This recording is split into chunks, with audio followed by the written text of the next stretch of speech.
Bienvenidos una vez más al programa Revelación Juvenil. Seguimos honrando al Señor con la lectura de Hebreos.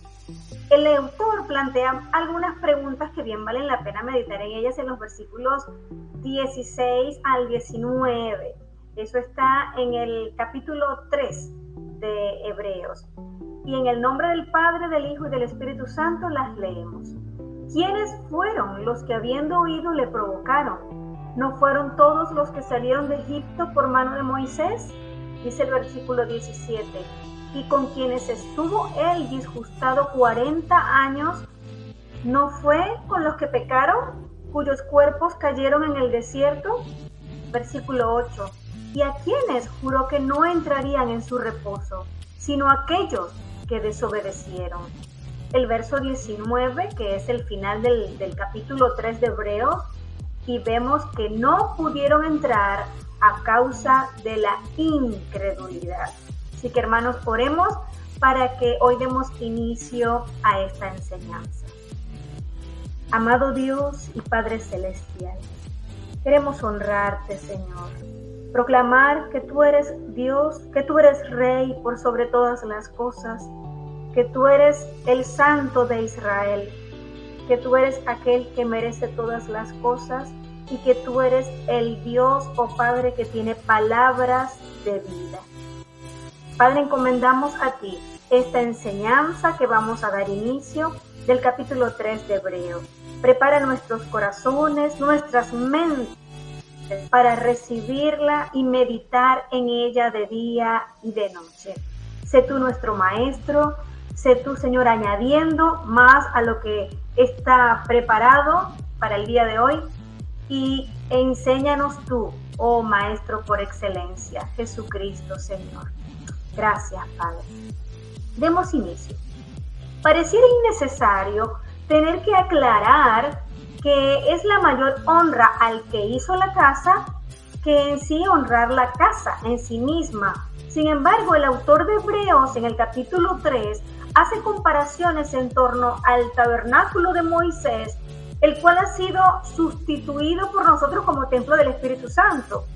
Ese tabernáculo que antes tenían ellos para andar en el desierto y que lo desarmaban y lo armaban para poder notar que entre ellos estaba la presencia de Dios, la morada que Dios pidió para estar en medio de su pueblo. Hoy día sabemos que somos nosotros templo del Espíritu Santo.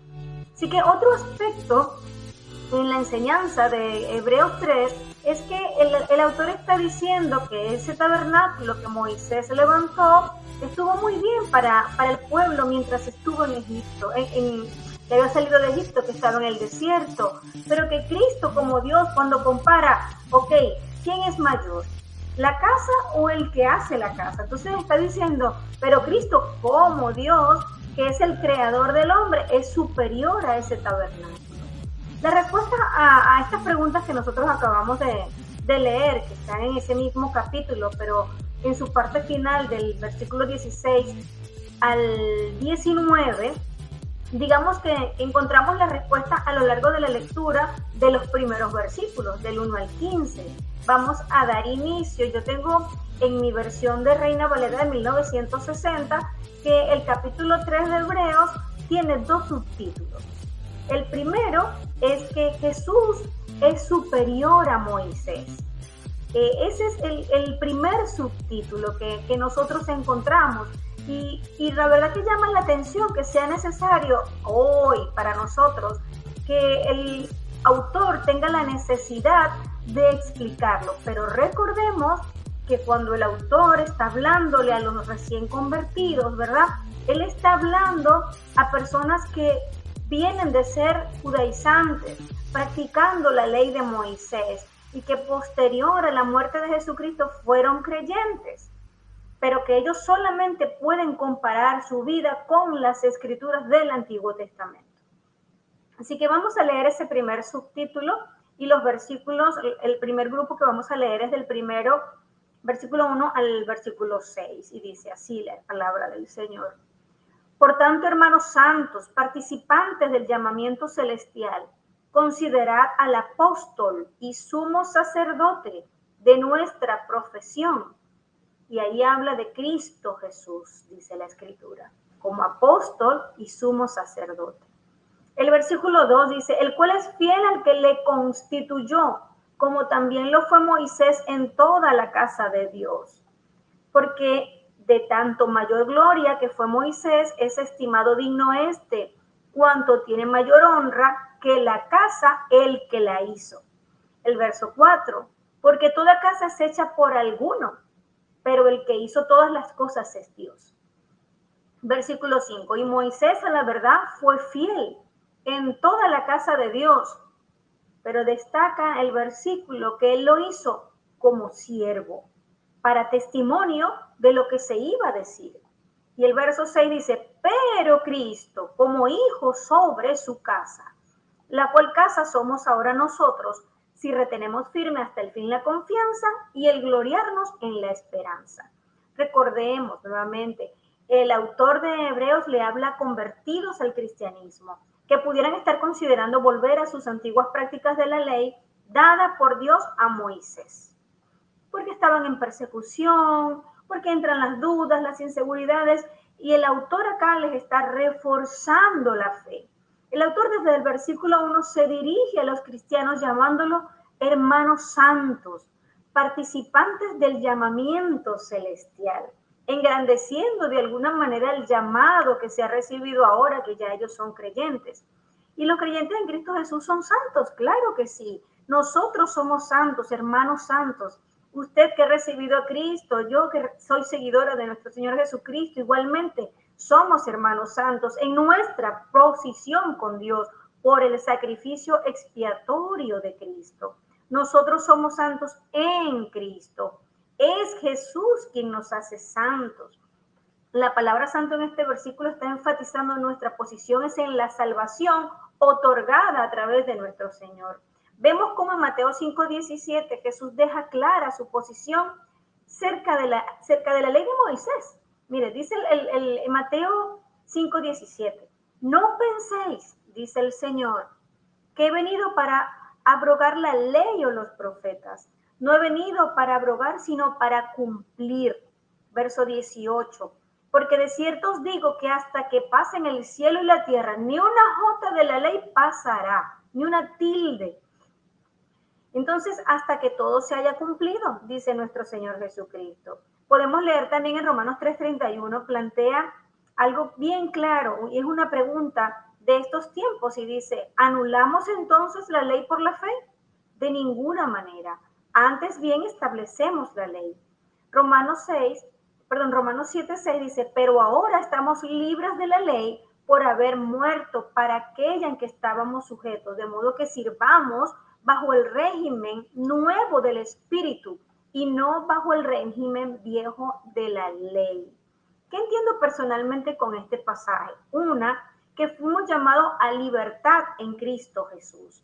Y dos, que al ser morada del Espíritu Santo, ya no estamos sujetos a muerte por la carne y sus pasiones pecaminosas, las cuales nos llevan a la muerte, sino que nos invita a servirnos por amor los unos a los otros. Porque toda la ley es en una palabra. Ahí se cumple el precepto, amarás a tu prójimo como a ti mismo. Así que andad por el Espíritu.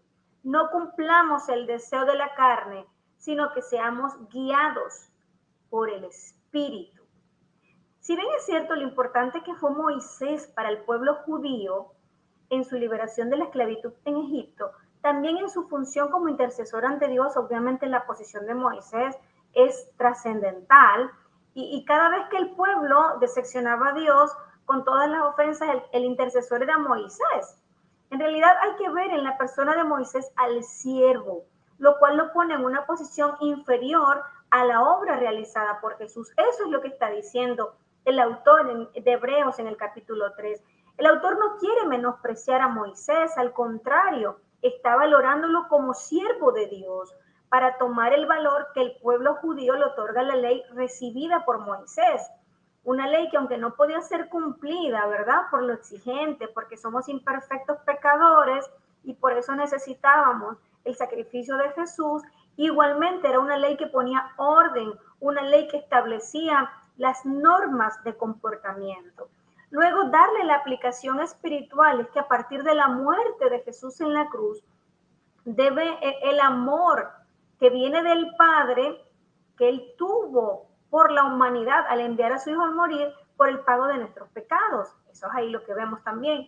Y por todo y más, ¿verdad? Por todo eso y más, es que Cristo es superior a cualquier sistema religioso, que era lo que venía a través de la ley. Y es que lo fundamental de la epístola a los Hebreos es considerar a Jesucristo el Hijo de Dios y Mesías, porque obviamente allí se estaban debatiendo en aceptar a Cristo como Mesías.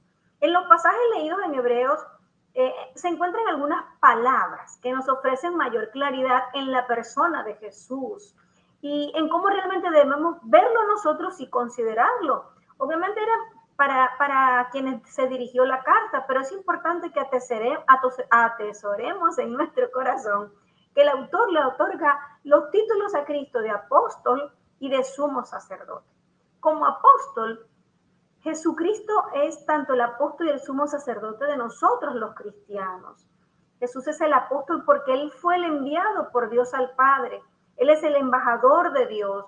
Nosotros necesitamos considerar con atención y comprender lo que Él nos ha revelado acerca de una relación correcta. Apóstol, embajador, título superior a la que un ángel mensajero podía tener, enviado del Padre para defender la causa de Dios para con nosotros. Y como sumo sacerdote, Jesús es también nuestro sumo sacerdote. Por eso se comparan las funciones sacerdotales realizadas en el tabernáculo por el sumo sacerdote, quien era un representante del pueblo ante Dios y la voz de Dios ante el pueblo. Él representa a Dios ante los hombres, hablando del sumo sacerdote, y el hombre ante un Dios santo. Como un apóstol, él está cerca de mí como sacerdote y está cerca de Dios también. Dios estaba en Cristo reconciliando consigo al mundo, dice 2 Corintios 5:19. Entonces ahí vemos la relación. El sumo sacerdote vino tanto en el nombre de Dios, llevando el nombre de Jehová en la frente ante Israel, como en el nombre de Israel, llevando sobre el pecho el nombre de las 12 tribus ante Dios. Y esto lo podemos entender leyendo Éxodo 28. Ya vimos cómo Cristo es superior a los ángeles, lo vimos en los capítulos 1 y 2 de Hebreos. Y hay otra parte que dice, Cristo como hijo es sobre su casa. Los judíos tenían una alta opinión de la fidelidad de Moisés. Sin embargo, su fidelidad era un tipo de Cristo. Cristo era el amo de esta casa, de su iglesia, de su pueblo, así como a su creador. Moisés fue siervo fiel. Cristo como el Hijo Eterno es el legítimo propietario y soberano de la iglesia, como establecimiento de bien para nosotros, para que permanezcamos en esos caminos que Cristo con firmeza y perseverancia, porque debemos de estar en ellos hasta el fin. Mientras más meditamos en la persona de Cristo y en su salvación, esto nos llevará a más sabiduría, a nuevos motivos para amar. Con esto aumenta nuestra confianza en Él y nuestra obediencia a sus mandamientos. El Hijo de Dios es mayor que Moisés. Por lo tanto, la incredulidad hacia Él, si lo vemos como era antes cuando murió tanta gente en Egipto, pues eso merecía un castigo mayor que el que le tocó a los israelitas por ser infieles en el desierto. Como Moisés fue en especial el profeta por el cual Dios en otro tiempo habló a los padres, siendo el mediador de la ley, el autor cree necesario ahora demostrar que por grande que era Moisés, el Hijo de Dios es aún más grande, porque como hijo sobre la casa es superior al siervo en la casa, obviamente. El hijo es superior a un siervo de su casa. De la misma manera, es como los ángeles, que son espíritus servidores, porque la introducción de Israel en la tierra prometida, que no fue acabada por Moisés, es justamente llevada a cabo por Cristo Jesús. Hay otra porción en lo que leímos que dice, la cual casa somos nosotros. Este versículo habla de la confianza y esperanza que debemos tener como cristianos. Estamos edificados como la casa de Dios y obviamente, sobre esa roca que es Cristo. Y mientras nos aferramos a nuestra fe y esperanza, entonces allí es donde saldremos victoriosos. La casa de Dios, siendo el contraste entre un siervo, haciendo referencia a Moisés en la casa y un hijo sobre ella. Ahí plantea pues una diferencia igualmente entre Moisés y Jesús para hablarles a ellos de la ley y la nueva porción que Jesús trae como Mesías, hablando de Jesús como hijo de Dios. Gloriarnos en la esperanza es otra porción que encontramos. Así Jesús, el apóstol de nuestra profesión, es delegado para interceder por la iglesia ante el Padre. Tenemos un intercesor mucho mayor. La frase de nuestra profesión indica que no es del ritual legal, sino de la fe cristiana, que Él es el sumo sacerdote, quien la ejerce, quien la ejecuta. El autor lo está comparando como apóstol a Moisés, pero como sumo sacerdote a Aarón. Recordemos que ellos eran los que hacían las funciones en el tabernáculo. El segundo subtítulo del que les estaba hablando, que está en Hebreos también, por lo menos en mi versión de la palabra, está a partir del versículo 7 al 19 y dice, el reposo del pueblo de Dios. Ese es el subtítulo, el segundo subtítulo en capítulo 3. Continuando con la lectura de Hebreos 3, vamos a leerlos, del 7 al 11, dice así. Por lo cual, como dice el Espíritu Santo, si oyeres su voz, no endurezcáis vuestros corazones, como en la provocación, en el día de la tentación en el desierto, donde me tentaron vuestros padres, me probaron y vieron mis obras 40 años, a causa de lo cual me disgusté contra esa generación. Y dije, siempre andan vagando en su corazón y no han conocido mis caminos. Por tanto, juré en mi ira, no entrarán en mi reposo. Eso lo dice el Señor. Y como se habrán dado cuenta, forma parte como de una exhortación dura, basada en la superioridad de Cristo sobre Moisés y la conducta del pueblo judío en su relación con Moisés. Y esa porción que acabamos de leer también se encuentra en el Salmo 95, 7, 11, y dice así, vamos a leerla. Arrodillémonos delante de Jehová nuestro Hacedor, porque Él es nuestro Dios, nosotros el pueblo de su prado y ovejas de su mano. Si oyeres hoy su voz, no endurezcáis vuestro corazón como en Meribá, como en el día de Masah, en el desierto, donde me tentaron vuestros padres, me probaron y vieron mis obras. 40 años estuve disgustado con la nación y dije, pueblo es que divaga de corazón y no han conocido mis caminos. Por tanto, juré en mi furor que no entrarían en mi reposo. El autor nos dice, no se resistan, pues es el Espíritu Santo, dice él. Es el Espíritu Santo que advierte, si escuchan hoy la voz de Dios, no se opongan como lo hicieron antes, cuando se rebelaron contra él, el día en que lo pusieron a prueba en el desierto. Llegamos al bloque de versículos desde el 12 al 15, vamos a leerlo. Dice así la palabra. Mirad, hermanos, que no haya en ninguno de vosotros corazón malo de incredulidad para apartarse del Dios vivo.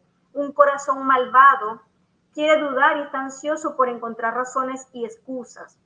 La fe, cuando es solo intelectual, sencillamente es creencia, pero cuando se inspira en el sentimiento del corazón, es confianza, eso es la fe.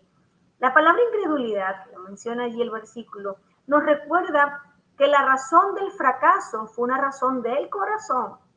La incredulidad siempre significa un impedimento para la bendición. Y la eterna ley de bendición de Dios es dada por el Señor Jesucristo. Y lo vemos cuando dijo, conforme a vuestra fe os sea hecho. El buen hombre siempre responde a la confianza. Él puede hacer cualquier cosa, y lo hará por aquellos que seamos capaces de confiarle todos nuestros intereses, pero por completo.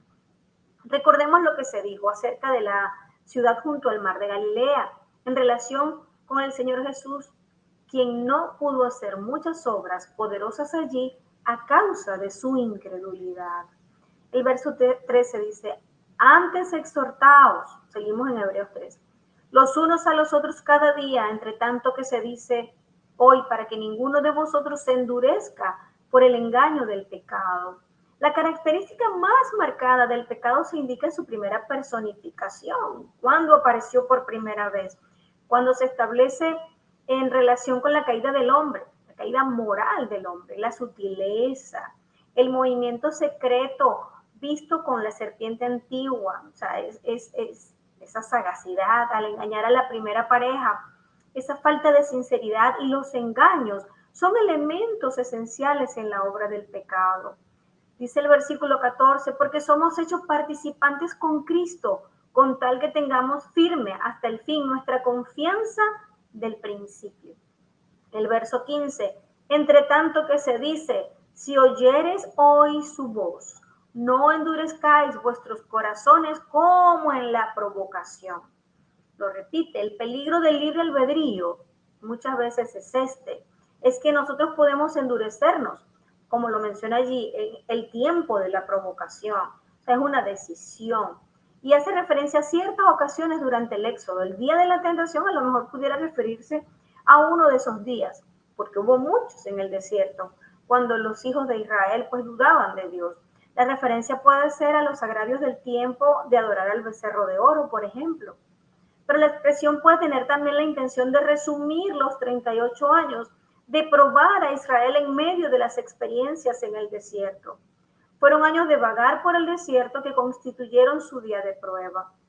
Todas estas preguntas son un recordatorio de la historia de la murmuración, la desconfianza, la rebeldía egoísta del antiguo Israel en el desierto, que sigue siendo una historia triste y oscura, ya que ellos eran el pueblo escogido de Dios, el pueblo escogido por Jehová, sacado de una severa servidumbre, y lo hizo por magníficas, demostraciones de poder divino.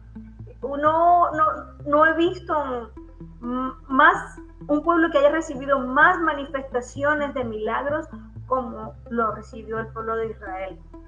Y bueno, todo ello alcanzó su punto culminante y los llevó a juicio. Obviamente no estaba el Espíritu Santo, no estaba la gracia, el Mesías no había venido, había un castigo por ley y el Padre es severo, y Él es el mismo hoy. Pero tenemos a un intercesor que es Cristo Jesús. Pero bien, eso los condenó a casi a todos los que habían salido de Egipto a encontrar la tumba en el desierto, destacándose de ellos solo 2 hombres que se salvarían y que entrarían en la tierra prometida. Pero ¿qué hay de peculiar en estos 2 hombres? Ellos mantuvieron su confianza en Dios, siguieron al Señor plenamente, y Dios siempre honra la plena confianza. De acuerdo a lo que dice el autor de Hebreos, Dios escogió diversas maneras de revelarse. A lo largo de la historia lo vemos. Lo hizo a través de la creación, o todavía lo hace a través de la creación, de los profetas, de los antiguos escritos del Antiguo Testamento, y encontramos su expresión completa y final, la cual culminó en todo lo que nos ha dicho a través del Hijo, para relacionarse con nosotros. La Escritura nos revela tanto el Antiguo Testamento como el Nuevo Testamento grandes hombres de Dios, pero obviamente la obra de nuestro Señor Jesucristo es mucho mayor a la de cualquier otro. Jesús, de quien siempre se ha hablado a lo largo de toda la Escritura, Él merece todo el honor. Él es la razón de que ya no necesitamos acercarnos a Dios mediante un sacerdote como tuvieron necesidad de hacerlo los israelitas. La obra de Cristo es poner a Dios al alcance de todos los que en Él tienen fe. Si usted realmente puede decir en este momento, Jesucristo, yo te acepto, recibo tu sacrificio en mi corazón, inscribe mi nombre en el libro de la vida y sé tú mi Señor y Salvador, pues muy bien. Ya para todos esos ya el Señor ha puesto para usted todo al alcance de la mano. Con confianza en nuestro Señor, pues Él puede velar por usted, puede interceder en su vida, puede ser su criador, su protector, su proveedor, porque igualmente Él es su creador. De la misma manera ya Dios no mora en un templo elaborado, sino que nosotros nos hemos convertido en su casa. Maravilloso. Excelente todo lo que nos ha enseñado Hebreos 3. Espero que realmente podamos seguir meditando en esta palabra y les invito a orar para cerrar esta enseñanza. Amado Dios y Padre Celestial, puestos los ojos en Jesús, el autor y consumador de nuestra fe, nuestro sumo sacerdote, el mayor de todos, Señor, aquel que dio la máxima obra, Padre, para que toda la humanidad hoy pueda entender tu amor, para que nosotros podamos mirarte a ti como ese Padre amoroso que tú eres, que nunca nos has dejado y que nunca nos has abandonado, para que a través de Jesucristo podamos poner toda nuestra confianza en ti. Señor, entregamos nuestro corazón, entregamos nuestros pensamientos, entregamos nuestros anhelos y todas nuestras intenciones, porque tú dices en tu palabra que todo depende del corazón. Padre, quita toda nuestra incredulidad, quita toda nuestra duda, quita todo lo que impide que tú puedas obrar en nosotros, en nuestras familias, en nuestros hogares, en nuestras vidas, en nuestros trabajos, en todo, Señor, lo que nosotros en este momento somos, en lo que tú tienes para nosotros, en lo que hoy es y en lo que vendrá. Obra, Padre, con poder y gloria como solo tú lo puedes hacer.